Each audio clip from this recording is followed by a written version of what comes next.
Hello everybody and welcome to धन।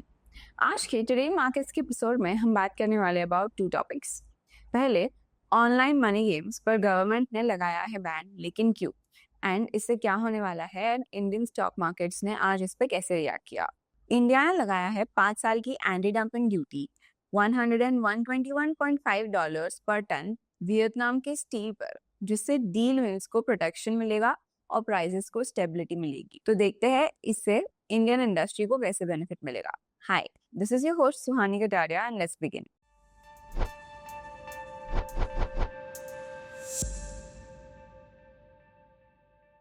Promotion of regulation of online gaming bill 2025। Government एक नया bill लेके आया है, promotion and regulation of online game bill 2025, और इसका मेन मकसद है इंडिया में सारे रियल मनी ऑनलाइन गेम्स को बैन करना। मतलब कोई भी गेम जिसमें पैसा डालना और जीतने की उम्मीद रखना है, चाहे वो स्किल बेस्ड हो या चांस बेस्ड, सब कुछ इलीगल हो जाने वाला है। अब गवर्नमेंट का क्या मेन रीजन है? गवर्नमेंट बोल रही है कि ये गेम्स बहुत एडिक्टिव होते हैं। बच्चे, यंग अडल्ट्स दिन रात गेम्स खेलते हैं और फिर डिप्रेशन, एंजाइटी और स्लीप डिसऑर्डर तक फेस करते हैं। कई लोगों ने तो पैसे हारकर सुसाइड तक कर दिया है। ऊपर से गवर्नमेंट को लगता है कि इसके थ्रू मनी लॉन्ड्रिंग, हवाला और हत्या की टेरर फंडिंग भी होती है। अब ये समझते हैं कि ऑनलाइन मनी गेम्स होते क्या है। ऐसा कोई भी गेम जिससे यूजर पैसा डाले स्टेक पे तौर रखने के लिए और रिटर्न में पैसा या एनरिचमेंट एक्सपेक्ट करे, चाहे क्रिकेट फैंटेसी हो, रमी हो या कोई और गेम। अगर पैसा स्टेक पे है तो वो बैन होगा। अब इस पे पेनल्टीज क्या है? बिल कहता है कि अगर ये रूल्स तोड़ते हैं तो गेमिंग कंपनीज को 3 साल की जेल है प्लस 1 करोड़ का फाइन है। बैंक्स और वॉलेट्स जो पेमेंट फैसिलिटेट करते हैं उनको भी सेम पनिशमेंट है। सेलिब्रिटीज या इन्फ्लुएंसर्स जो प्रमोट करते हैं उनको 2 साल का जेल प्लस 50 लाख का फाइन है। मतलब इकोसिस्टम को हर हिस्सा अकाउंटेबल बनाया है। अब इसका इंडस्ट्री पे क्या इम्पैक्ट है? इंडिया का online real money gaming market अभी भी 3.8 बिलियन डॉलर्स का है और 2029 तक 9.2 बिलियन डॉलर्स का होने का एस्टिमेट है। ऑलरेडी 3 बिलियन डॉलर्स एफडीआई आ चुके हैं। बड़े नाम जैसे dream 11, MPL, games 24/7, WinZO, Zupee, नजारा टेक, सब कुछ लॉकडाउन जैसा इम्पैक्ट हो चुका है। अब इंडस्ट्री बॉडीज कह रही है ये सेक्टर बैन करने के लिए डेथ नील होगा। सबसे बड़ा डायरेक्ट इम्पैक्ट नजारा टेक को लगा है। नजारा ने अपने गेमिंग वर्टिकल्स के through classic rummy, open play, हाला प्ले, फैंटेसी, पोकरबाजी जैसे रियल मनी सेगमेंट्स में इन्वेस्टमेंट किए हैं। अगर ब्लैंकेट बैन आ गया तो ये सारे वर्टिकल्स इलीगल हो जाएंगे और रेवेन्यू का एक हिस्सा कंप्लीटली बंद हो जाएगा। दूसरी कंपनी है delta Corp. Delta Corp casino operator है जो गोवा और सिक्किम में, और online gaming subsidiaries which is अड्डा 52 जो पोकर और रमी के लिए यूज होता है।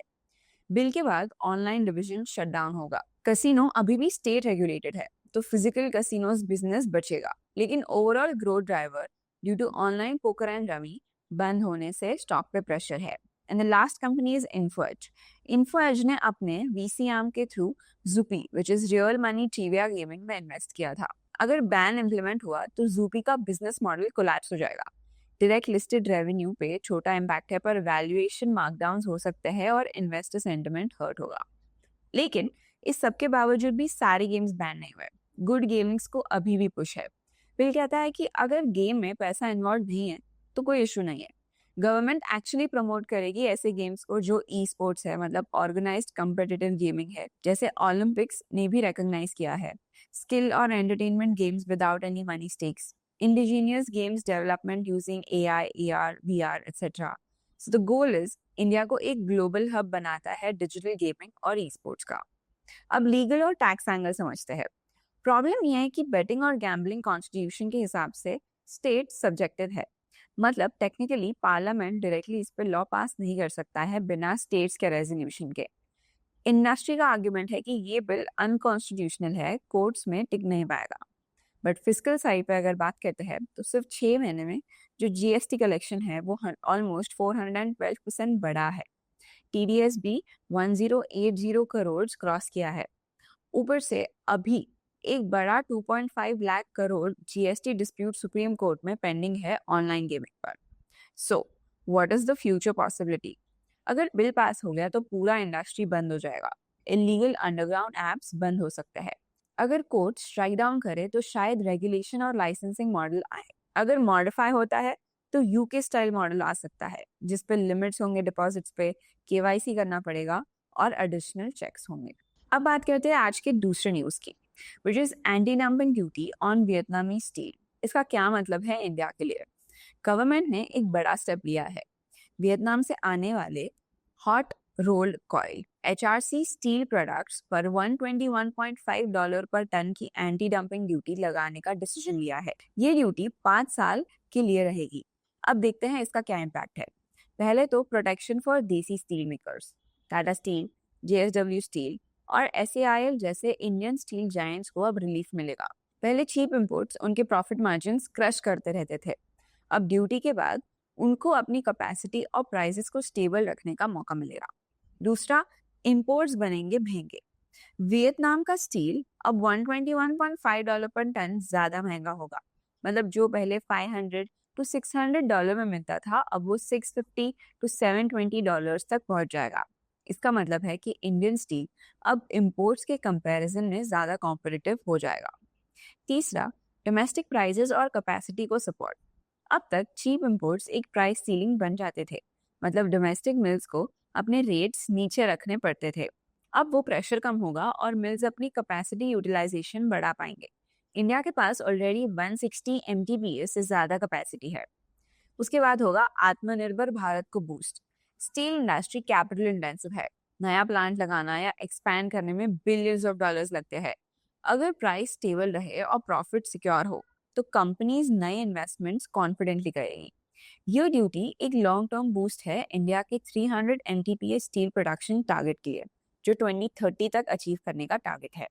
उसके बाद देखते हैं ट्रेड डायनामिक्स कैसे चेंज होंगे। वियतनाम अभी सिर्फ 11% इम्पोर्ट्स करता है इंडिया के टोटल HRC में, लेकिन वो एक राइजिंग एक्सपोर्टर है। ड्यूटी लगाकर इंडिया एक क्लियर सिग्नल दे रहा है कि FDA लूपहोल्स यूज करके चीप स्टील भेजने का जमाना खत्म। बाकी कंट्रीज जैसे जापान, कोरिया, चाइना भी इसको एक वार्निंग की तरह देखेंगे। पहले भी प्रोटेक्शनिज्म हुआ है, ये पहली बार नहीं है। इंडिया ने पहले भी चाइना, कोरिया, जापान और थाईलैंड से आने वाले स्टील प्रोडक्ट्स पर एंटी डंपिंग ड्यूटीज लगाई है। स्टील एक स्ट्रेटेजिक कमोडिटी है, डिफेंस, इंफ्रा और मैन्युफैक्चरिंग सब में यूज होता है। इसीलिए इंडिया अपना इंडस्ट्री प्रोटेक्ट कर रहा है, बिल्कुल US और EU जैसे कंट्रीज की तरह। अब शॉर्ट टर्म और लॉन्ग टर्म व्यू देखते हैं। अगर शॉर्ट टर्म की बात करते हैं तो वियतनाम को इंपोर्ट्स और गिरेंगे। डोमेस्टिक प्राइसेस थोड़े ऊपर जा सकते हैं। स्टील मेकर्स के लिए अच्छी न्यूज़ है, बट ऑटो, पाइप और इंफ्रा कंपनीज के लिए कॉस्ट थोड़ा बढ़ सकता है। स्टॉक मार्केट्स में स्टील स्टॉक्स के लिए सेंटिमेंट पॉजिटिव रहेगा। लेकिन अगर लॉन्ग टर्म की बात करें तो डोमेस्टिक प्राइसेस स्टेबल रहेंगे, कैपेसिटी यूटिलाइजेशन और इन्वेस्टमेंट्स बढ़ेगा। इंडिया की स्टील इंडस्ट्री ज़्यादा सेल्फ रिलायंट होगी एंड वियतनाम को एक्सपर्ट्स के लिए दूसरे मार्केट्स ढूंढने पड़ेंगे। So the bottom line is, ये एंटी डंपिंग ड्यूटी एक प्रोटेक्टिव वॉल है इंडियन स्टील इंडस्ट्री के लिए। शॉर्ट टर्म में थोड़ा कॉस्ट पुश होगा डाउनस्ट्रीम इंडस्ट्रीज पर, लेकिन लॉन्ग टर्म में ये डिसीजन इंडिया की स्टील इंडस्ट्री को और मजबूत, कॉम्पिटिटिव और आत्मनिर्भर बनाएगा। अब चलते हैं न्यूज फ्लैश सेक्शन की ओर, जो आपको स्कैनएक्स की न्यूज टैब के अंदर न्यूज फ्लैश सेक्शन मिलेगा। जैसे लोकसभा ने ऑनलाइन गेमिंग का जो बिल है, जो हम अभी डिस्कस कर रहे थे, उसका बिल पास कर दिया है। The Lok Sabha passed the promotion and regulation of online gaming bill according to the parliamentary proceedings. The legislation aims to promote and regulate online gaming activities. उसके बाद हम देख सकते हैं that China files WTO complaints against Canada over steel and aluminium trade measures. उसके बाद हम देख सकते हैं Indian state refiners resume Russian oil purchases amid US tariff threats. Indian Oil Corporation and Bharat Petroleum have resumed purchasing Russian Ural crude oil cargoes for September and October loading after a brief pause. The purchases come despite Trump's threatening 50% tariff on Indian imports, with half attributed to Russian oil trade. White House trader advisor Peter Navarro criticized the purchases as profiteering by India's oil lobby, while Treasury Secretary Scott Bessent claimed wealthy Indian families benefit from the trade. तो ऐसे ही quick news के update के लिए आप भी और ज़्यादा इस प्रोडक्ट को एक्सप्लोर कर सकते हो।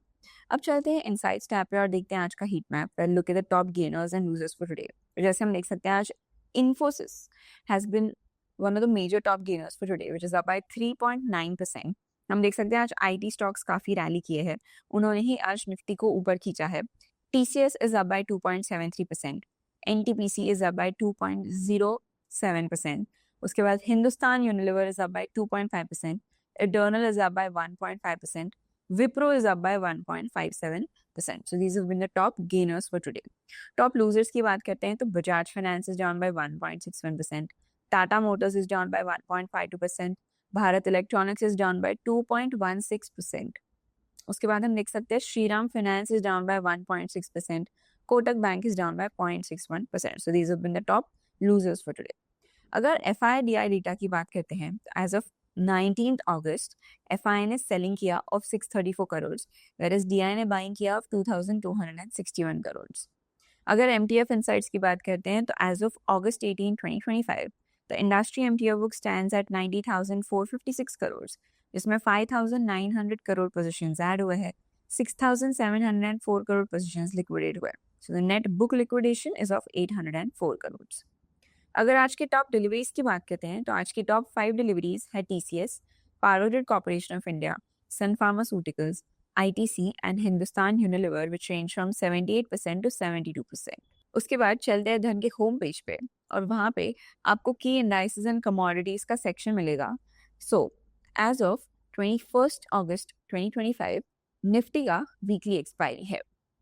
अब चलते हैं धन चार्ट्स पे एंड एनालाइज करते हैं निफ्टी 50 फॉर टुडे. तो जैसे हम देख सकते हैं कि आज फाइनली, जैसे हम कल बात कर रहे थे कि कल की जो कैंडल थी वो एक इनसाइड कैंडल थी, आज फाइनली आज के कैंडल ने जो मंडे का हाई था उसे फाइनली ब्रेक किया. तो जो मंडे का हाई था वो था 25,022, जिसे ब्रेक करके आज निफ्टी ने जो नया हाई लगाया है वो है 25,088.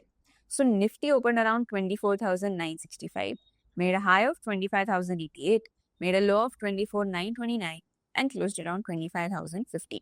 तो बहुत अच्छा क्लोजिंग भी आया है. क्लोजिंग भी उस दिन के कैंडल से ऊपर आया है और उसका MACD भी पॉजिटिव है. RSI बढ़ गया हो चुका है 56 तक और वो उसके 20 और 50 MA के अभी भी ऊपर ही है. अगर सेंसेक्स की बात करते हैं तो Sensex is up bye 213 points today. Sensex की बात करें तो सेंसेक्स ने भी सेम आज का जो क्लोज है वो मंडे का जो हाई था उसके ऊपर ही बंद किया है. So Sensex open around 81,671, made a high of 81,985, made a low of 81,494 and closed around 81,857. वो भी उसके 20 MA और 50 MA के ऊपर है. उसका RSI भी अराउंड 55 और MACD भी एक पॉजिटिव सिग्नल दे रहा है.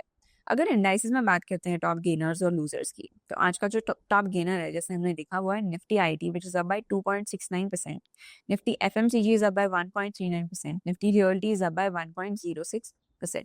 अगर लूजर्स की बात करते हैं तो Nifty pharma is down by 0.44%, fin Nifty is down by 0.39% and Nifty private banks is down by 0.36%.